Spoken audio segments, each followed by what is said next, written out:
Hello hi నమస్తే welcome to our channel మనం TV. This is Sai Priya. So ఇవాళ మనతో పాటు ఉన్నారు ఒక స్పెషల్ గెస్ట్ డాక్టర్ త్రివిక్రమ్ గారు. జ్వరాల గురించి అలాగే ఇప్పుడు వస్తున్నటువంటి దగ్గు జలుబు వాటి నివారణ ఎలా ఉంటుంది అంటే తరచూ వస్తున్నాయి కదా కేసెస్, దీనివల్ల చాలా మంది చనిపోవడం కూడా జరుగుతుంది ఇప్పుడున్న వెదర్కి. సో వాటి గురించి ఇంట్రెస్టింగ్ విశేషాలు మనం డాక్టర్ గారు అని తెలుసుకుందాం. నమస్కారం అండి. నమస్కారం. సో డాక్టర్ గారు, ఇప్పుడు మనకి చూసినట్లయితే వైరల్ ఫీవర్స్, డెంగ్యూ అలాంటివి చాలా వస్తున్నాయి కదా. సో ఇలాంటివి ముందుగానే అసలు మన ఇంట్లోకి దరిదాపులోకి రాకుండా ఉండాలంటే హెల్త్ పట్ల ఎలాంటి అవగాహన ఉండాలి, ఎలాంటి టిప్స్ ఫాలో అవ్వాలి?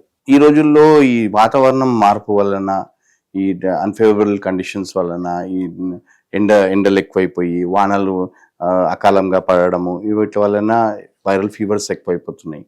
అందుకని ఈ వైరల్ ఫీవర్స్ అరికట్టడానికి కొన్ని జాగ్రత్తలు మనం తీసుకుంటే చాలా మంచిది. దీంట్లో పరిశుభ్రమైన వాటర్ తాగడము, మరియు కంటామినేటెడ్ ఫుడ్ తీసుకోకపోవడము, ఎక్కువ వరకు ఇంటి భోజనమే చేసుకుంటే మంచిది. మరియు ఈ ఎండలలో తిరగకపోవడము, వానల్లో తడవకపోవడము, ఇవన్నీ చేసుకుంటే కొంచెం మనము జాగ్రత్తగా ఉండొచ్చు. పరిసరాలు శుభ్రంగా పెట్టుకోవడము, ఈ మస్కిటోస్ లేకుండా, ఫ్లైస్ లేకుండా ఇలాంటివి చూసుకుంటే మనకు ఆరోగ్యాన్ని మనము కాపాడుకోగలుగుతాం. ఓకే. ఈ దగ్గు అనే సమస్య అనేది పెద్దవాళ్ళు తరచుగా చూస్తుంటాం కదా. ఈ దగ్గు అనేది మనకి ఎక్కడి నుంచి స్టార్ట్ అవుతుంది? ఈ వైరల్ ఫీవర్స్ లో మనకు కొన్ని సిమ్టమ్స్ లో ఈ దగ్గు బాగా ఉంటుంది. ఈ దగ్గు రావడానికి మనకు అప్పర్ రెస్పిరేటరీ ట్రాక్ట్ ఇన్ఫెక్షన్స్ ఎక్కువ ఉండడము, లేకుంటే అలర్జీ ఎక్కువైపోవడము, అలా శ్లేష్మ అనేది ఎక్కువ నెమ్ము చేరడము, ఇలాంటి వలన సైనసైటిస్ వలన ఇలాంటి వలన కూడా మనకు దగ్గు రావడానికి పాసిబిలిటీస్ ఉన్నాయండి. ఓకే. నెక్స్ట్ చూసుకున్నట్లయితే మనకి కోల్డ్. ఈ కోల్డ్ అనేది ఎక్కడి నుంచి వ్యాపిస్తుంది?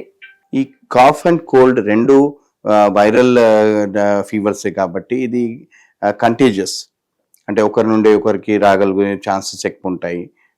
మనము వాడే యుటెన్సిల్స్ అంటే మనం తినే వెసల్స్లో కూడా కంటామినేషన్ ఉంటుంది కాబట్టి సరిగ్గా క్లీన్ చేయకుంటే ఈ దగ్గులు జలుబులు వ్యాపించడానికి ఆస్కారం ఉంటుంది. మరియు ఈ ఫ్లైస్, ఈ దోమలు ఇలాంటివి కూడా కుట్టినప్పుడు వైరల్ ఫీవర్స్, మలేరియా లాంటివి, డెంగ్యూ లాంటివి రావడానికి పాసిబిలిటీస్ ఉంటాయి.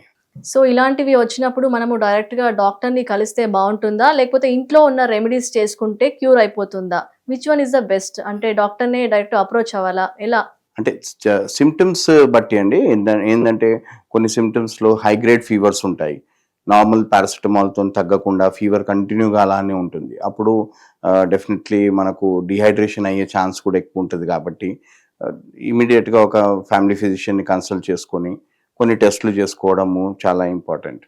ఆ టెస్ట్లతో మనకు వైరల్ ఫీవర్ ఒకవేళ ఉంటే ఇమీడియట్గా వైరల్ ఫీవర్ మెడిసిన్స్ తీసుకోవడము, కొన్ని జాగ్రత్తలు తీసుకోవడము, ఇలాంటివి తీసుకుంటే డెఫినెట్లీ బెటర్ ఉంటుంది.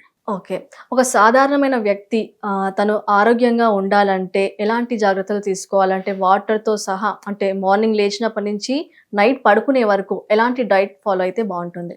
ఒక పర్సన్ హెల్తీగా ఉండాలంటే కొన్ని జాగ్రత్తలు తీసుకుంటే మంచిదండి. దీంట్లో డైలీ కొద్దిగా ఎర్లీ మార్నింగ్ లేవడము, మరియు ఎక్సర్సైజ్ చేయడము, మినిమం 30 to 45 minutes వాకింగ్ చేయడము, లేకుంటే యోగా చేయడము, ఏదైనా ఫిజికల్ యాక్టివిటీ, డ్యాన్స్ కూడా చేసుకోవచ్చు.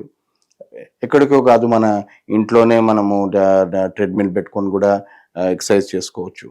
ఇలా ఎక్సర్సైజ్ మంచి ఎక్సర్సైజ్ మరియు పోషకాహారాలతో నిండిన ఆహారం, అంటే మనము విటమిన్స్, మినరల్స్, యాంటీ ఆక్సిడెంట్స్ ఇలాంటివి ఎక్కువ పోషకాహారాలు తీసుకుంటే చాలా మంచిది.